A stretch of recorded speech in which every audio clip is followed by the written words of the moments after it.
Binubuo ng 7,640 na isla ang Pilipinas. At isa sa mga isla na to, ang probinsya ng Catanduanes. Bukod sa napakalayo ng isla na to mula sa Calamba at sa madalas tamaan ng bagyo, wala na akong ibang alam tungkol sa lugar na to.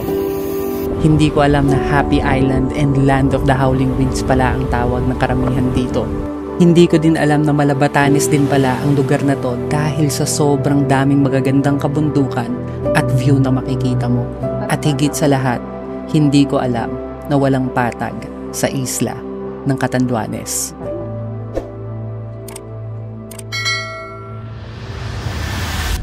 Nung nakaraang episode ay nagbike kami mula sa San Andres Port hanggang sa bayan ng Pandan sa Catanduanes. Actually, hindi pala bike all the way. May halong truck din. Unang araw pa lang namin sa napakagandang isla na to ay sinalubong na kami ng matinding sikat ng araw at sobrang daming ahon. Kaya kahit nag-truck kami, ay inabot pa din kami ng gabi sa daan. Kaya kinabukasan, maaga akong gumising, mga 6 ng umaga. At sa unang pagkakataon, nasulyapan ko ang ganda ng Cagnipa Rolling Hills. At hindi ako binigo ng Catanduanes. Sobrang solid at ganda ng lugar na to. So good morning mga brother, nandito para sa Tuadan. Hindi ako nakapag-video kagabi kasi sobrang dilim na nung nakarating kami dito. Kasi ang haba, grabe ahon dito sa Catanduanes. So ngayon, ito na yung pagkakataon ko para makita yung ganda nitong lugar. And papakita ko rin sa inyo. Ngayon nyo naman. Oh, diba? 360 view. Tapos dito kami nag-camp. Sila lang pala. Kasi ako dyan na lang ako natulog sa may tabi. Ito yung bike ko. Natumba kanina. Kainis. Ano?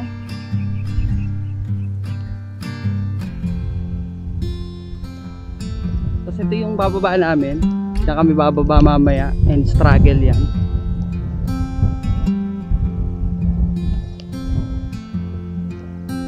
Grabe, sobrang ganda. Hindi. What's up, Yel? Morning, morning.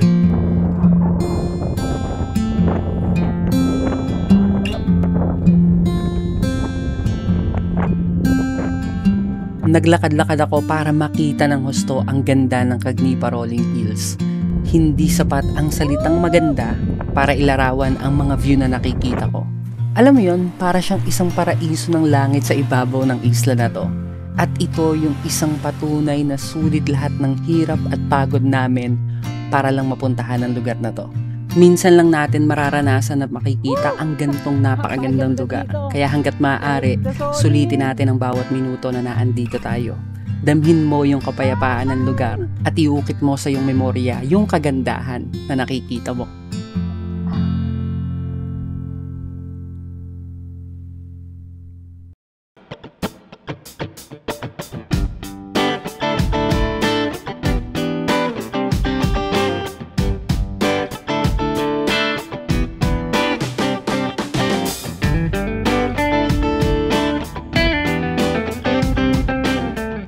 After pala namin mag-ayos ng gamit, dumiretso na ulit kami sa aming bike ventures. Pero bago kami makarating ng main road, balik akay at tulak na muna tayo pababa ng Cagnipa Rolling Hills. Isa to sa mga struggle na mararanasan mo if pupunta ka ng isang bundok or sa mga lugar na walang maayos na kalsada. So ito pala yung sinadaanan namin dito mga brother. Mahirap lang talaga. Ayan o. Grabe. Umpisa pa lang ng araw namin. Hardcore na agad. After siguro ng mga 15 to 20 minutes na pagtutulak at pag-akay ng bike, nakabalik na kami sa main road. So yan mga brother, dito na namin. And paalis na kami dito sa Tuwad-Tuwadan. Hindi ko lang kung saan ang ruta namin ngayon.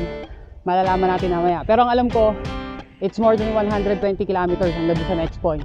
And puro ahon ulit. Whew! Laspagan na naman. Sana ganito lang yung klima, huwag arawin. Kasi kahapon talaga iba yon. Laspagan talaga. Ang ruta pala natin ngayon ay magbabike tayo mula sa Cagnipa Rolling Hills hanggang sa Puraran Beach Resort sa Baras, Catanduanes. Meron itong 125 kilometers at tumataginting na 2,210 na elevation gain. Mas matindi kaysa sa dinaanan nating ruta kahapon. Grabe ang ganda dito. Hindi namin nakita to kahapon kasi gabi na eh. Pero yan, no? Sobrang ganda, no? Solid na solid.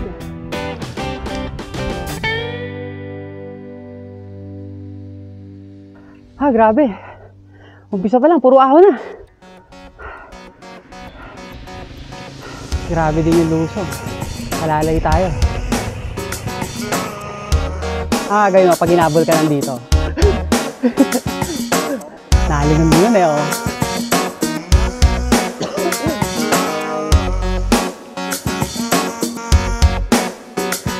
Gago. Ayun nga! Ito na yung labasan. Woo! Nakalabas din! Alas 8:30 na nung nakalabas kami sa main road ng bayan ng Pandan. At dahil hindi pa kami nag-aagahan, dumiretso muna kami sa may poblasyon para kumain at magpahinga.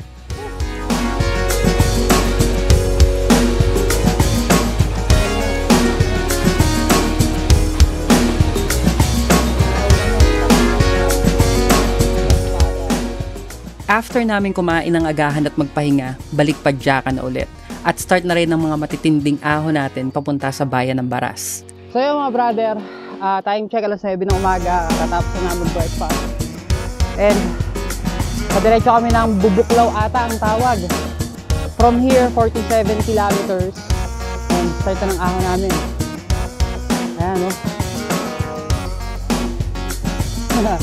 Ang elevation pala namin gagawin ngayon is 1,600 or 1,700. Puro ahon talaga, pang matindihan to. Mahirap yung lugar. Mahirap po yung mga ahon dito sa lugar pero napakaganda naman. Talagang pahirapan lang talaga. Nagumpisa na ang aming mga ahon at lusong at tumataas na rin ang sikat ng haring araw. At kung hindi nyo napansin, walang malapit na liguan dun sa may Cagnipa Rolling Hills. Actually, meron naman.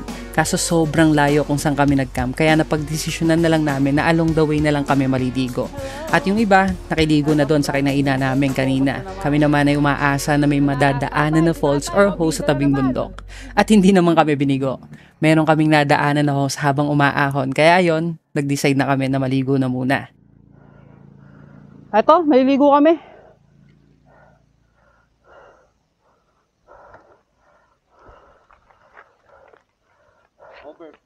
Oo.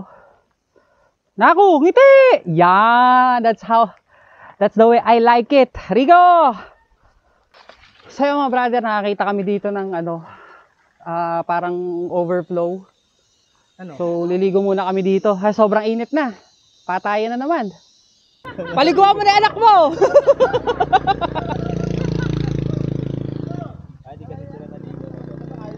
Wala kaming ligo kagabi, kaya eto, masayang masaya. Kung maligo kasi naka-brief lang ako eh. Pwede! Walang problema! Basta may ebidensya! Hindi, joke lang. Okay lang yun. So yung brother, kakatasan namin maligo. And balik padyakan na ulit. So dito kami ngayon, maahon ulit. Kapagod.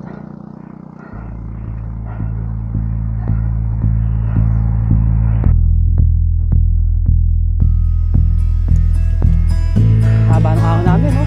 Oh, sheesh! Diyos ko, pineapple. Sarap. Kanina pa rin kami lumulusong. And medyo mainit na rin talaga. Pero alam ko, marami pa rin ahon. So, isa lang doon sa mga lusong na gagawin namin. Then, sumahon kami ng mahaba-haba din doon sa taas. So, lusong muna tayo. Papunta doon sa isang bayan. And then, ahon ulit. So, nandito na pala tayo sa Barangay Baldoc. And ito, ahon ulit. Tapos ang lusong natin, puro ahon ulit. Mga 20 kilometers pa lang ang tinatakbo namin mula sa bayan ng Pandan pero sobrang daming ahon na agad ang sinuong natin. At sobrang daming ahon pa ang naghihintay sa atin sa daan. At habang binabaybay namin ang kahabaan ng daan na to, hindi mawala sa aking isipan kung kakayanin ba namin umabot sa bayan ng Baras. Gayong meron pa tayong natitirang 100 plus na kilometers at mahigit na 2,000 elevation. Para magka-idea kayo, ang Laguna Loop ay merong mahigit 170 kilometers paikot. At meron lang itong 1,200 na elevation gain. Hindi hamak na mas maikli ang ruta namin ngayon, pero doble ang mga ahon na gagawin namin para makarating ng Baras. Ang daming ahon, di ba? Dito mo na lang talaga masasabi na wala talagang patag sa Catanduanes.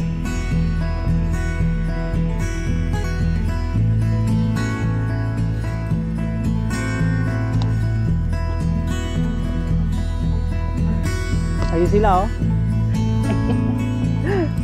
Ayun na sa baba. Ganda oh. Grabe, ang ganda. Oh. Solid na solid eh.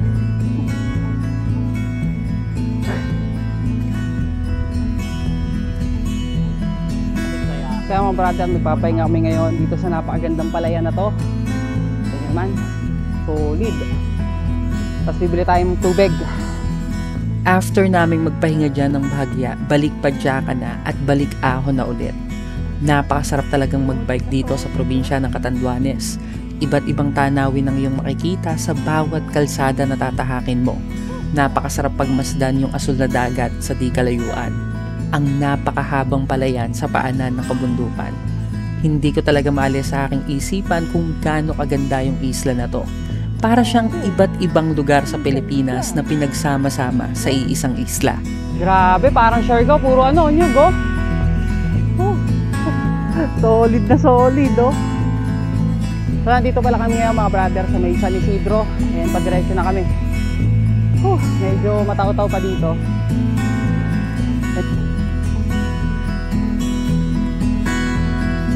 So nandito na tayo sa may I Love Maro. And nasa coastline ulit tayo.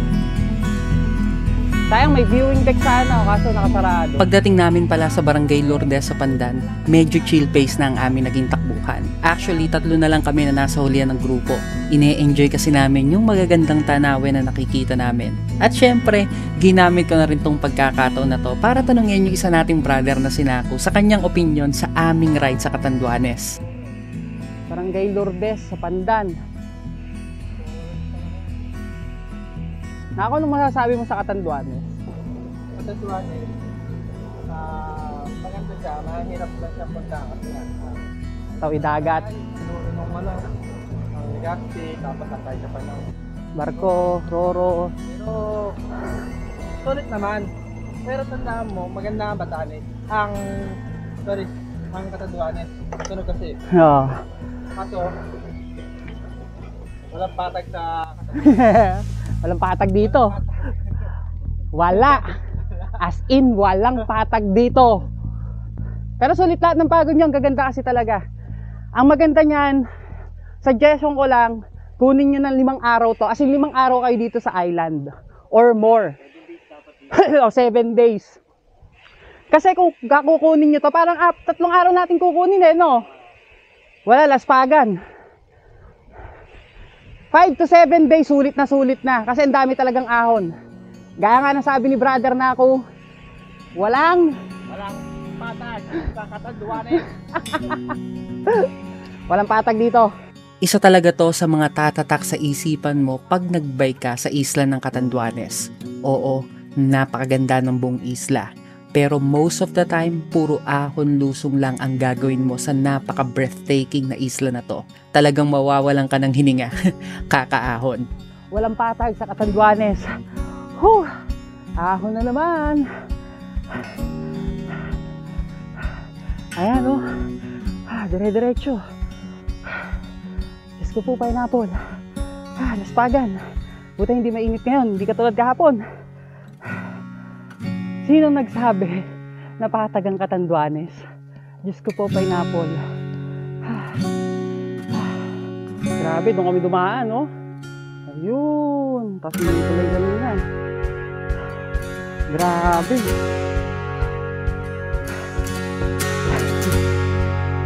Ako nagpapahinga lang, pero kita niyo naman itong dalawa, oh. Ahon! Woo! Tsaga-tsagain na. At lumalalim. Ganda na. Napatigil ako eh. Isa ang Barangay Lourdes sa pinaka-memorable sa akin na lugar sa Catanduanes. Diyan talaga ako madalas tumigil para mag-picture at tignan yung napakagandang landscape ng lugar nila. Kitang-kita naman sa video, di ba? And after pala ng mga ahon dyan, dire-diretsong lusong na tayo hanggang sa unang barangay ng bayan ng Bagamanok. Kaya mga brother, kakalampasin natin ng Luzon. And nandito na tayo sa Bagamanok. Ito.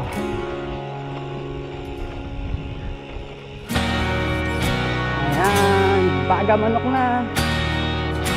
Sa wakas. Dito na pala natin nabutan na nagpapahinga yung mga iba nating kasama na nauna na kanina. Yo,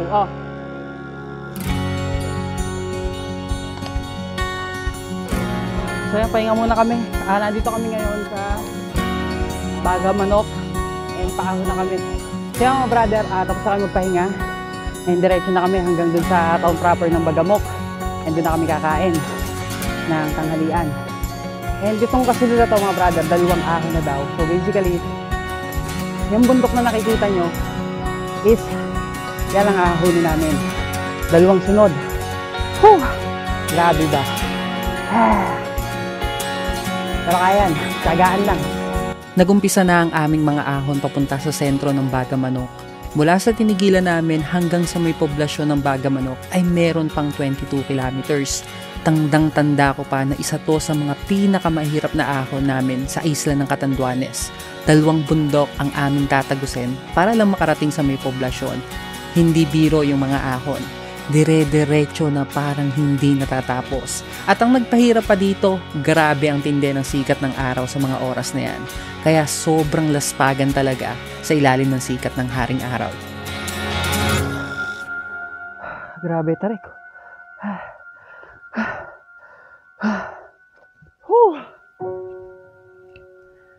Grabe. Dire-diretso pa rin.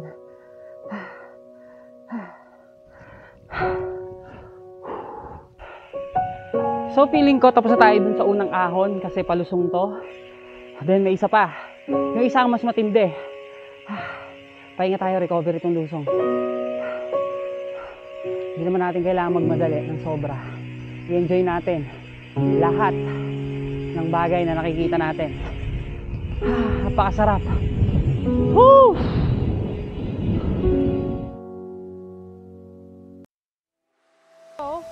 Hindi naman talaga puro ahon ang meron sa Catanduanes. May mga patag din naman. Siguro mga 1 to 2 kilometers ang lapad. Dito mo makikita sa bandang patag yung mga komunidad sa bawat barangay. At dito mo din makikita yung mga nagtataasang bundok at mga hindi natatapos na palayan. Dito ko talaga na-appreciate ang pagbibisikleta. Kasi pag natatanaw ko yung mga kabundukan sa likod, ang masasabi ko na lang, teka, doon kami galing ah.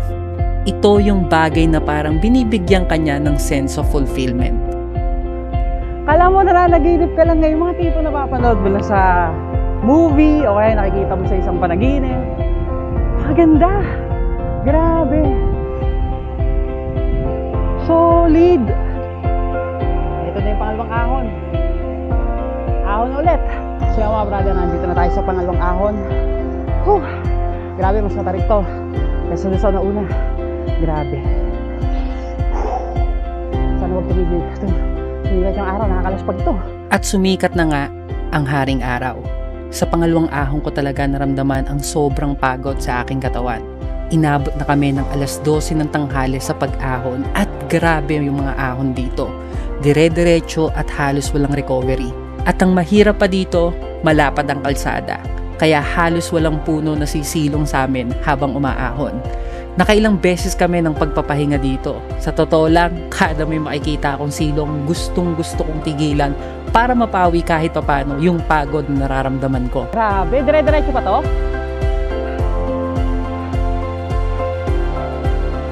Tingnan muna ako dito. Hindi obra. Grabe oh. Tapos dire-diretsong paahon. Matarik ba na ako?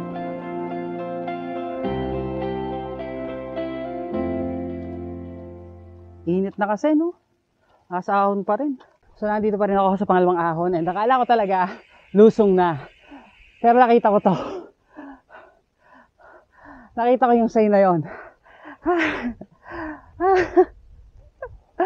Ay, nako, Diyos ko, pineapple. Aahon pa rin pala ako. Woo! Kaya mga brother, palusong na ata kami. Ata, hindi pa sure. Tagumpay na sa pangalawang ahon. Lusong! Ayan na! Woo! Ganda oh! Woo! Woo! Napakaganda! Sarap lumusong! Grabe, napakaganda ng Catanduanes! Akala ko talaga tapos na lahat ng ahon at puro lusong na. Minsan talaga hindi natin maiiwasan yung mga gantong pagkakataon. Yung tipong dahil sa pagod at pagkalaspag, gusto mo na lang talaga puro lusong na lang. Kaso, asa Catanduanes nga pala tayo. Wala nga palang patag dito. So yun nga mga brother, kala namin dire-diretsyong lusong na. Eh di ang saya-saya namin. Lusong eh. Pagdating dito, Diyos ko, ang tarik. Ayan o.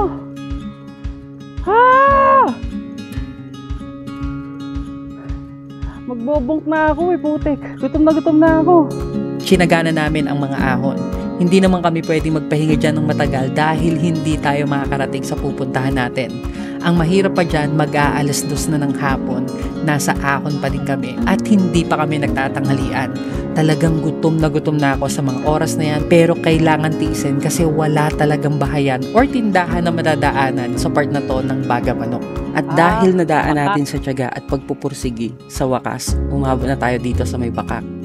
At dito na ang tunay na lusong hanggang makarating tayo sa poblasyon ng Baga Manok. Ayan. Dito tayo sa Bakak. So eto na yung mahabang lusong. And sa wakas, makakapagpahinga na tayo sa ahon. Dire-diretsong lusong na daw to. Buti naman. So nandito na pala kami sa mismong poblasyon ng Baga Manok. And padiretso kami ng munisipyo kasi doon daw sila naghihintay. So diretso lang. And gutom na ulit tayo. Napakaganda ng shoreline ng bayan ng Baga Manok. Napakakalmado ng dagat at napakasarap pagmasdan. Habang tinititigan ko yan, napapawi ang aking pagod kahit papano. Alam mo yon, parang napaka-contagious ng pagkakalmado niya. And since ramdam na ramdam ko na ang gutom sa mga oras na yan, agad akong pumasok dun sa kainan at umorder ng pagkain. Habang kumakain pala kami ay napag-usapan ng grupo na gabi na namin tirahin ng papunta ng Baras. Siguro, naramdaman din nila yung sobrang init ng araw sa mga oras na yan. Kaya mas minabuti na namin na hapon na lang umalis sa poblasyon ng Baga Manok. Mga 2 hours din pala kami nagpahinga dito sa kainan at pagsapit ng alas 4:30 ng hapon, bumalik na kami ng pagpadyak.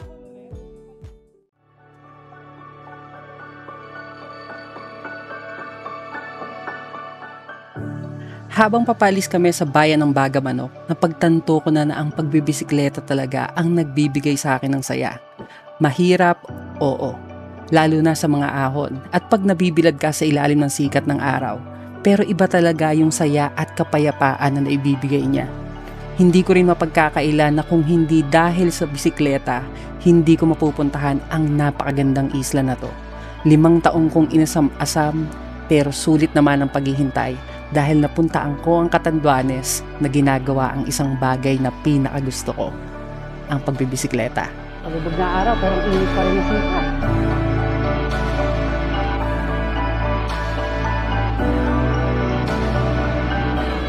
Sinuong namin ang bawat kalsada habang papalubog ang araw. Dumaan kami sa mahabang kabukiran na nagpapaalala sa akin ng mga panahong napakasimple pa ng buhay. Kung saan wala pang masyadong sasakyan sa kalsada at nakakarinding ingay sa syudad. At ang importante lang ay ang dampi ng hangin sa iyong katawan at ang saya ng pagiging buhay. So yan mga brother, may madadaan na naman tayong mga tulay. And ito ang nakikita natin ngayon. Woo! Grabe, ang ganda oh.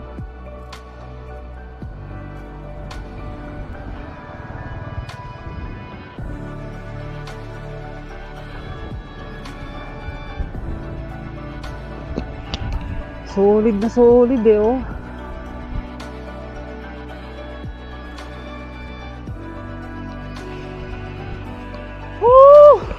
Napakaganda!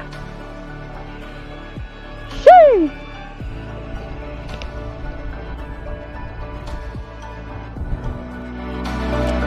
At habang papalubog ang araw, unti-unti na naming nararamdaman ang pagod sa aming katawan. Mula Panganiban, Catanduanes ay meron pa tayong 65 kilometers hanggang sa Puraran Beach Resort sa Baras. At marami pang ahon na dapat suungin. Ilang beses din kami nagpahinga sa daan, bumili ng mga pagkain, panawid gutom, at pambawi ng lakas. Alas 7 ng gabi, dumating kami sa May Viga, Catanduanes. Sa mga oras na to, naghahanap na talaga kami ng matinong pagkain. Kaso puro sari-sari store lang ang bukas kaya wala kaming nagawa kundi tiyagain ng mga biskwit at soft drink sa tindahan. Pinilit pa din namin pumadya kahit sobrang lalim na ng gabi at pagdating namin sa May Sikmil sa Gigmoto, sobrang dilim na talaga ng daan at halos wala nang makita. Tapos, puro ahon pa. Dito, yung mga iba nagsasabi na nasa tabing kalsada na lang kami magpalipas ng gabi. Pero hindi safe, kaya pumadyak pa din kami hanggang makarating sa Barangay Shuron sa Gigmoto. At buti na lang talaga, may bukas pang tindahan. So ayun, nakiusap kami kung pwede kami magpahinga sa may court nila. So yung mga brother, nandito pala kami sa Barangay Shuron sa Gigmoto. Ang oras na ay 9:30, masyado ng gabi. Yung purawan namin ay hindi nauubra kasi may isa pang matinding ahon dito. Hindi nauubra talaga. So may nakausap ko, may kagawad daw siya dito. Yung tindahan doon. Pinayagan kami na matulog na lang dito sa may basketball court. Which is good. At inaantok at nagugutom na rin talaga kami. Parang ginawa ni Kim. Tapos kinabukasan, isa tayo. Kahit tayo ng Tuesday. Maaga tayo.